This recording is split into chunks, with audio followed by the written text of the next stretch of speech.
ప్రసాదానికి అయితే రైస్ పెట్టాను. ఈ రైస్ తోని మనం రైస్ ఐటమ్స్ అన్ని చేసేసుకోవచ్చు అన్నమాట. ఇప్పుడైతే నేను పరమాన్నం చేస్తున్నాను. ఒకసారి రైస్ వండేసుకుని ఇంకా అన్ని ఒకటేసారి చేసేసుకోవచ్చు. దీంతోనే పులిహోర చేసుకోవచ్చు. మళ్ళీ ఇది మనం ఏంటిది ఇదిగో ఇది పరమాన్నం చేసుకోవచ్చు, పాలన్నం అన్నీ ఇంకా ఒకటే రైస్తో ఒకసారి వండుకుంటే ఒక 4-5 రకాలు చేసేసుకోవచ్చు. మనకి ఆ రైస్ తోట ఏదైతే కావాలో అవన్నీ చేసేసుకోవచ్చు. ఇంత రైస్ అయితే తీసుకున్నాను. దీన్ని పరమాన్నం చేస్తాను అన్నమాట. తర్వాత దీన్ని పులిహోర చేసుకోవచ్చు. ఎందుకంటే ఒకటేసారి మనకి టైం సేవ్ అవుతుంది కదా పూజ చేసుకునేటప్పుడు అన్నమాట. ఇప్పుడైతే రైస్లో పాలు వేసేసుకుందాము. మనకి ఎన్ని పాలు కావాలో పాలు వేసుకుని కొంచెం వాటర్ కూడా వేసుకుందాం అన్నమాట.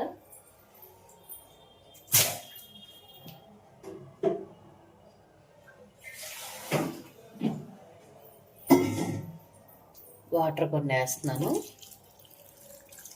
వేసి దీన్ని ఒక 5 నిమిషాలు ఉడకబెడదాం. పాలన్నీ మంచిగా మన రైస్ పట్టేస్తాయి. ఈలో పులిహోర కోసం ఏం కావాలో అవన్నీ రెడీ చేసుకుందాం అన్నమాట. ఇది బాగా దగ్గరికి అయిపోయాక దీన్ని దింపేసి బెల్లం కలపాలి. బెల్లం ఎప్పుడు కూడా పొయ్యి మీద వేయకూడదు, ఇరిగిపోతాయి పాలు. కొంచెం నెయ్యి వేసుకుందాం. ఎందుకంటే దీంట్లోకి మనం అది చేస్తున్నాం కదా పరమాన్నం, దాంట్లోకి జీడిపప్పులు కూడా ఏం చేసుకోవచ్చు ఒకటేసారి. ఇలా చేసుకుంటే ఏంటంటే గిన్నెలు కూడా ఎక్కువ వంటకి సింపుల్గా అయిపోద్ది.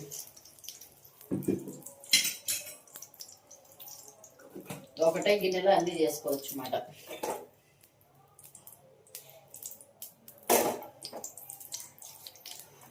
ఇందులో జీడిపప్పు దీన్ని వేయించుకోవాలి. దీన్ని వేయలోపు పులిహోరకి అన్నం చేద్దాం.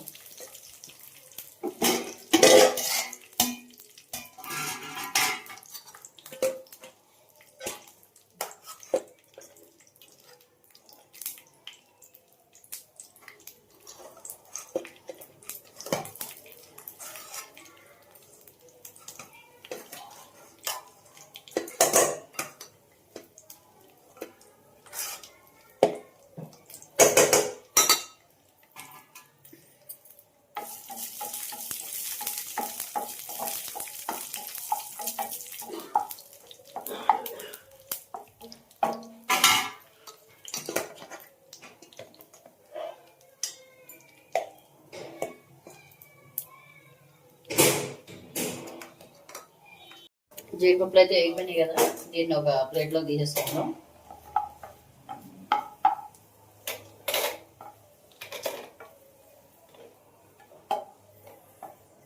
నెయ్యి కూడా ఇందులో వేసేద్దాం. బాగుంది. ఇట్లా ఉడికిపోతుంది కదా, ఇంతే. ఇంకా దీన్ని ఇలా ఉన్నప్పుడు దింపేసుకుందాం. ఇంకా ఇందులో బెల్లం కలుపుకోవాలి అన్నమాట.